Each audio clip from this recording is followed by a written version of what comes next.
Damascus is by far the most beautiful material that you can use for a knife. But even just making one Damascus knife is a pain and a challenge. And then when you try to do that for a whole production run, it was kind of a nightmare.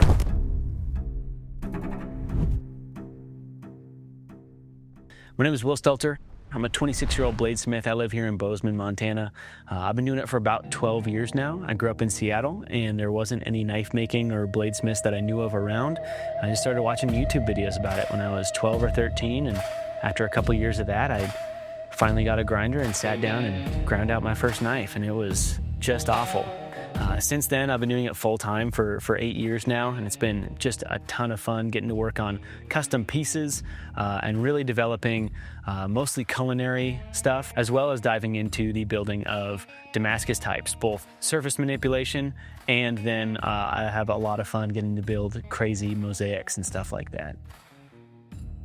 So I first saw Josh probably 9 or 10 years ago now when he was on Forged in Fire. And it was before I had moved to Montana. And I was like, oh, cool, bladesmith in Montana, neat. And I just kind of tucked that away, followed him on Instagram. And then in 2019, I reached out to him. I was driving through. I used to drive back and forth to Seattle quite a bit and asked if I could swing by his shop. And he did not respond to me. And then on my way back, he messaged me and offered to let me crash at his place on my way back. And instead of getting good sleep, we talked until like 3 a.m.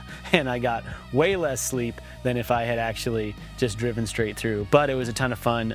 We kind of built our friendship off of that. And a couple months later, when it was time to test for my journeyman smith, Josh was the one that administered the test. So I drove over to Missoula, went through the chopping a 2x4, cutting rope in half, shaving hair, all of that. And we did that before they had even built the shop on his property. The whole MKC team gathered around, which was like 12 people at the time. And yeah, obviously that seems like a long time ago now, just 12 or 15 people working there. Kind of crazy to think about. So 2 years ago, before I'd even started Stelter Manufacturing, I approached Josh and asked if Damascus for a run of knives would be something that he'd be interested in.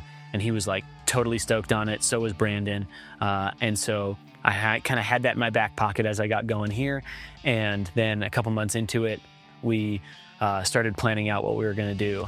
Josh chose the Blackfoot, being the first model that he ever released for Montana Knife Company. So there's some cool nostalgia there.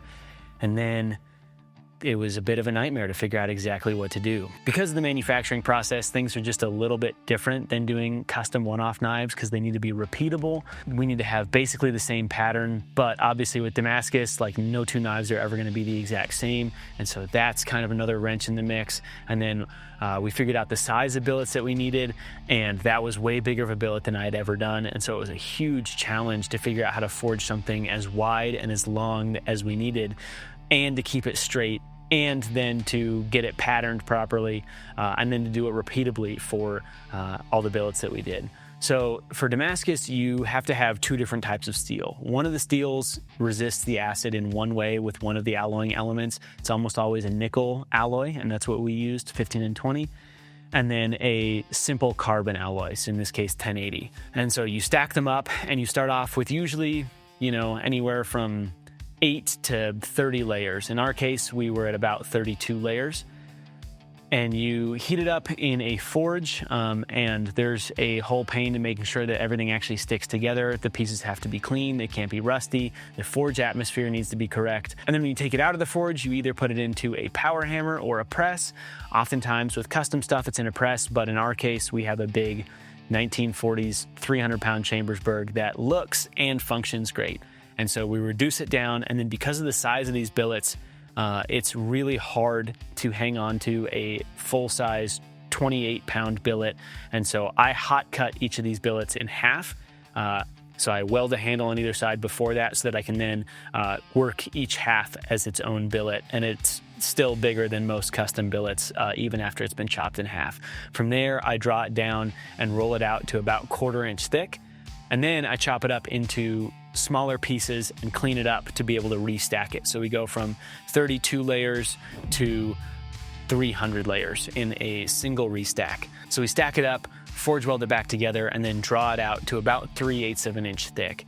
And from there, we're ready to pattern it. So we're pressing in these lengthwise grooves, and that's where we get our wood grain pattern from. Because these layers are straight across, it's almost like a stack of paper, or you stick black and white clay together.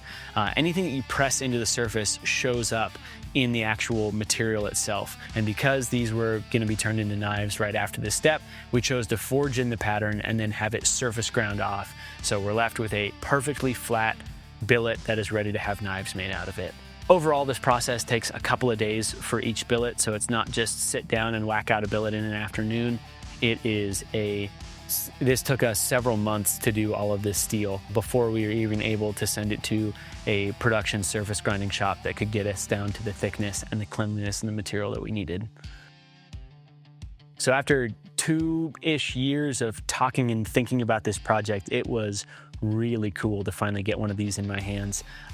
Beautiful sheath from Francesca with ostrich leather, and then the finish on the blades came out just primo. They look wonderful. It's so cool to see the little textures in the blade, the little slight variations, knowing that each one of those came from something I did on the power hammer or in the press.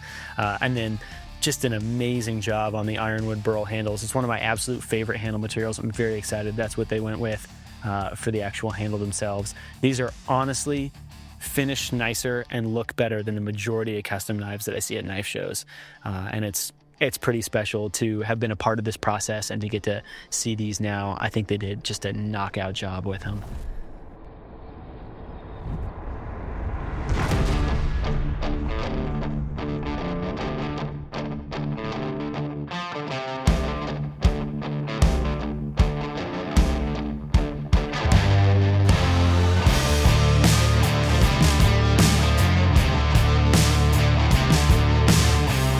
Hey guys, winter has arrived, and that's unfortunate because I'm ready for summer and we got a lot of winter ahead of us. Kind of the first real storms of the year have hit. Honestly, just in time. It held off a little bit for us to get our signage up. We got the Black Rifle Coffee sign here in the corner, and then these brand new MKC signs on the corner of the building. They are so cool, especially lit up at night. This building project is actually just about done. I just did a walkthrough with the inspector, just kind of a little pre-final walkthrough to have him highlight some things that we need to address. Really glad we did that. Couple little things we need to do. But honestly, I think we're gonna be able to mostly have this building finalized next week. The coffee retail area is gonna be a few more weeks. We got a lot of work in there to do to get ready for the general public. But we should start moving equipment into this building mid-December. So it's finally here. And what's crazy is just a year ago, I was right in this spot here while we were pouring a concrete foundation and we were battling winter and we were covering concrete and trying to keep it warm. 1 year later, we're about to move in. So amazing job by all the guys that worked on this building. Absolutely incredible. Can't say enough about all the different contractors we've had in there. And it's about time to move in. It's post Black Friday week. Guys, I cannot say thank you enough for the unbelievable success that the last week has been. You know, a lot of companies run a bunch of gimmicky sales. You know, they try to wash out a bunch of their product to get ready for different stuff coming in next year. And we don't ever do that. We're not putting our knives on sale. Instead, we tried to just make sure we had knives on the website for you guys to buy. And thank you so much. It was absolutely incredible. Our knives make fantastic gifts, whether it's chef's knives for the kitchen or hunting knives, tactical knives. They make amazing gifts. They're generational. And all we did was work our tail off to try to build that website up and have product available. And man, you guys cleaned us out. And we are still grinding. That's the thing, is a lot of people run a big sale on Black Friday and then they kind of have nothing for the rest of the year. Along those lines, we have the Damascus Blackfoot coming. This is like a custom version of our Blackfoot knife. Will Stelter down in Belgrade, Montana, good friend of mine, a bladesmith who is just amazing beyond his years, a really good friend. He built the production Damascus for this run. I just don't have the forging equipment to be able to do the volume of steel that we need to do. Will was able to do that on his big hammer, but this wood grain Damascus with desert ironwood handle scales and then a beautiful ostrich sheath from Francesca at Teton Leather. That knife is dropping this week. This is a 300 layer Damascus steel blade, and it is absolutely beautiful. Again, thank you for the support. We actually have more really cool stuff coming between now and the rest of the year here, and then it's moving time. Again, I can't say thank you enough. Our team has been killing it. The amount of overtime they're putting in and the amount of dedication they're showing to our company and to you guys, it's really inspiring, it's really cool, and I couldn't be more fortunate to have you guys as customers and our employees. Hey guys, this is Ian with MKC. Tristan. Today we're in our parkerizing, anodizing room, but we're actually etching Damascus for the first time in MKC production history. Really excited to bring this knife to you guys. It's a Blackfoot, of course. But today we're going to talk a little bit about the process. The Damascus material was forged by Will Stelter with Stelter Manufacturing. So he made a bunch of sheet Damascus for us. We cut that, and then we actually subjected these to a mill. Like, we actually milled the entire perimeter of the part. So absolutely the highest quality that we could possibly bring to you guys. From that point, they went and get hardened, of course. They get ground, full polish. So at the moment, this is a Damascus blade, but it looks essentially like a Magna Cut full polished Blackfoot like we used to sell. This is our acid, so we go and degrease all these parts. We drop them into the acid for a certain amount of time, and that actually corrodes the 2 layers of steel here at different rates. That is really what reveals the Damascus pattern. At that point, once the acid etch is complete, we'll drop it into a water and baking soda mixture that neutralizes the acid and stops that reaction. Then we'll rinse them and we'll oil them so that we don't get any more corrosion on the parts. And at that point, they're ready for assembly for the first ever Damascus Blackfoot production run.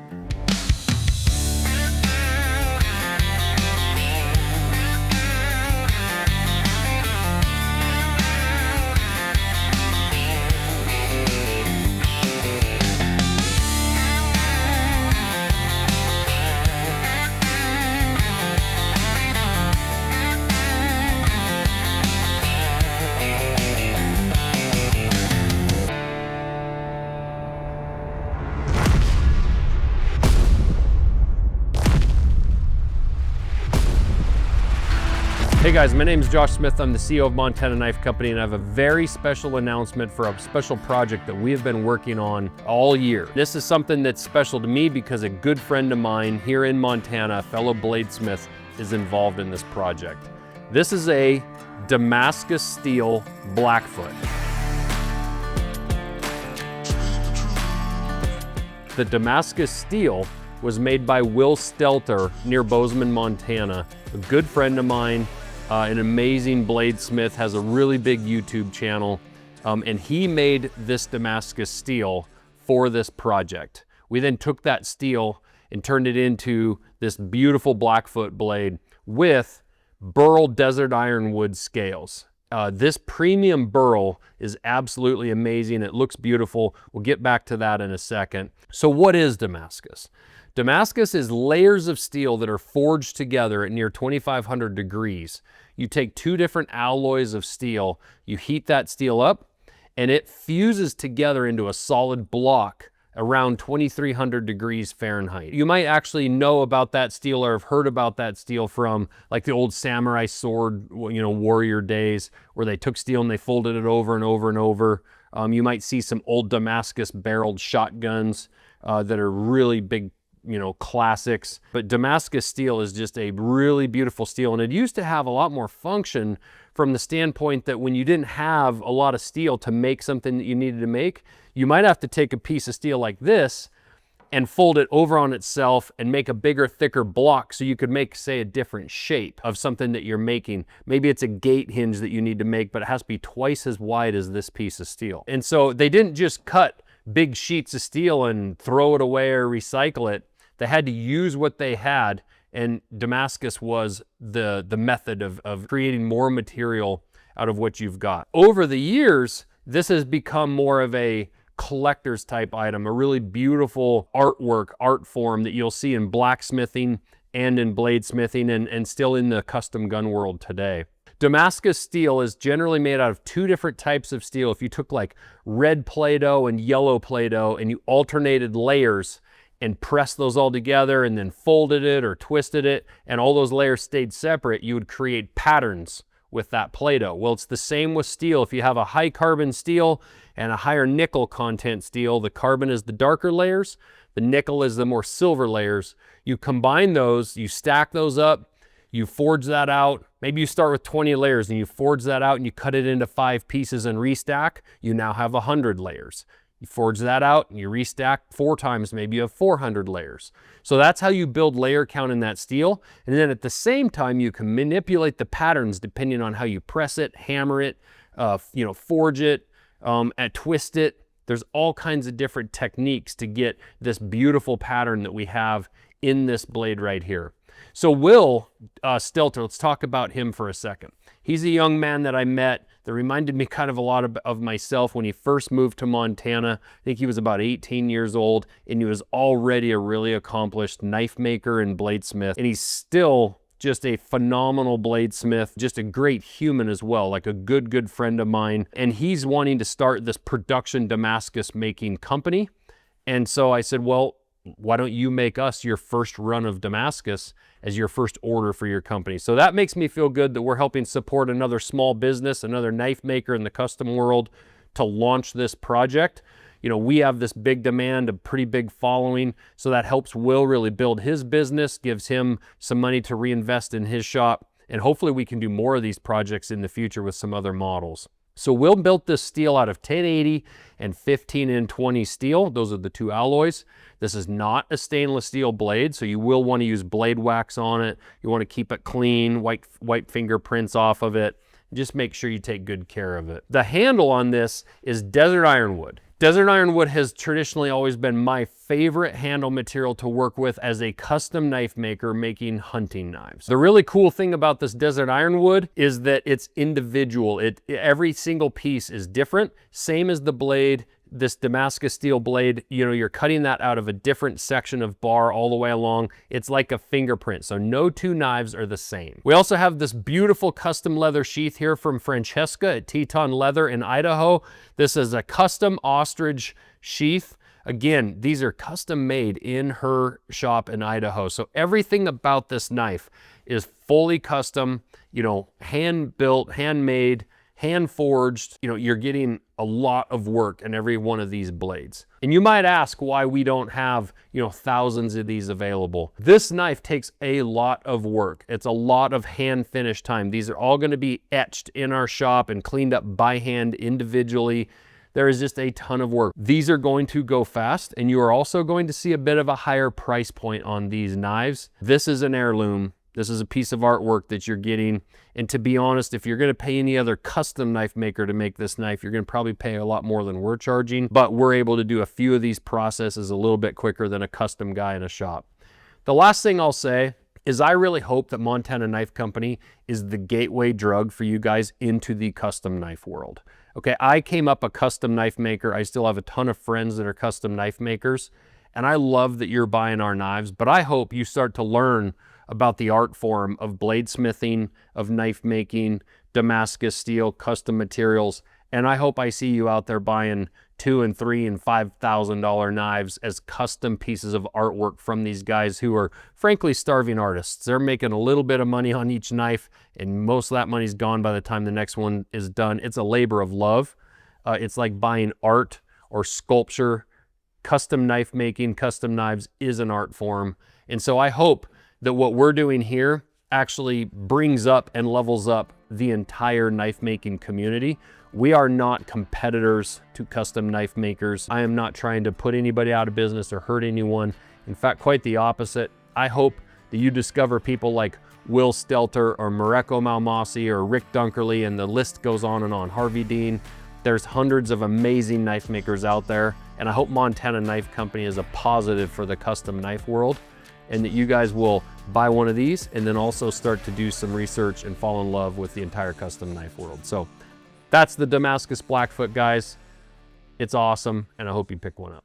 What's going on? It's Levi. I've been working at MKC for the last 2 months.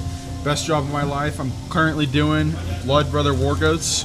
Get these out soon to you. But if you want a chance to win this Santoku knife here, like the video, comment, subscribe to the YouTube, and get on the email list.